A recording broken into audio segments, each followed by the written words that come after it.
Hello అండి అందరికీ. కూటమి ప్రభుత్వం వచ్చిన తర్వాత జగన్మోహన్ రెడ్డి గారికి సంబంధించిన ఏ ఒక్క పథకాన్ని వాళ్ళు అమలు పరిచేందుకు సిద్ధంగా లేరని చెప్పేసి మనకైతే క్లియర్గా తెలుస్తుంది.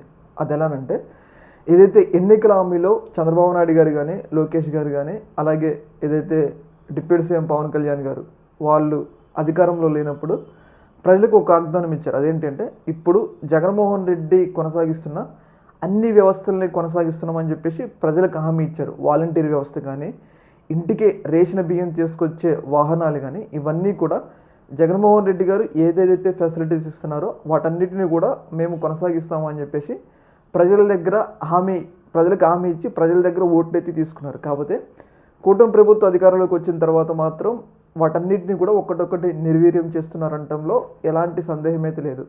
దానిలో భాగంగా మొదటగా వచ్చి వాలంటీర్ వ్యవస్థను తొలగించడం, ఇప్పుడు వచ్చేసి ఇంటికే బియ్యాన్ని ఇచ్చే వాహనాల రద్దు, రేషన్ వాహనాలు రద్దు చేస్తూ కూడా రీసెంట్గా ఏదైతే కూటమికి సంబంధించిన కీలకమైన మంత్రి నాదెళ్ల మనోహర్ పేర్కొనడం జరిగింది. అంటే దీన్ని బట్టి ఏంటంటే జగన్మోహన్ రెడ్డి గారి ఆనవాళ్ళని ఒక్కొక్కటిగా తీసే ప్రయత్నాలు అయితే జరుగుతూ ఉన్నాయి. అందులో భాగంగా రేషన్ వాహనాలను కూడా తీసివేయడం జరిగింది. అయితే ఈ రేషన్ వాహనాలని తీసివేయడం పట్ల ఆ డ్రైవర్లు హైకోర్టుకి అయితే అప్రోచ్ కావడం జరిగింది, రేషన్ వాహనాల డ్రైవర్లు. ఎందుకంటే ఈ రేషన్ వాహనాల కిస్తీలు 2027 వరకు ఉంటాయంట. అంటే 2027 వరకు కిస్తీలు ఉంటాయి కాబట్టి ఇప్పుడు మా ఉపాధిగా ఉన్న ఈ యొక్క రద్దు, అంటే ఉపాధిగా ఉన్న ఈ రేషన్ వాహనాలని తొలగిస్తే మేము ఎలా ఈ కిస్తీలు కట్టాలి, మాకు న్యాయం చేయండి అని చెప్పేసి ఏదైతే హైకోర్టుకి అయితే డ్రైవర్లు అప్రోచ్ కావడం జరిగింది. అయితే దీని మీద హైకోర్టు ప్రభుత్వానికి అయితే నోటీసులు అయితే ఇవ్వడం జరిగింది. ఎందుకు రద్దు చేశారు, మరి వీళ్ళ యొక్క జీవనోపాధి పరిస్థితి ఏంది,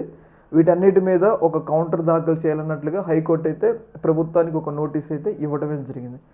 చూడాలి మరి ప్రభుత్వం దీని మీద ఎలా స్పందిస్తుంది. ఈ యొక్క అంశంలో మీ యొక్క అభిప్రాయం కింద కామెంట్లో తెలియజేయండి. ఓకే మరి, థ్యాంక్ యూ.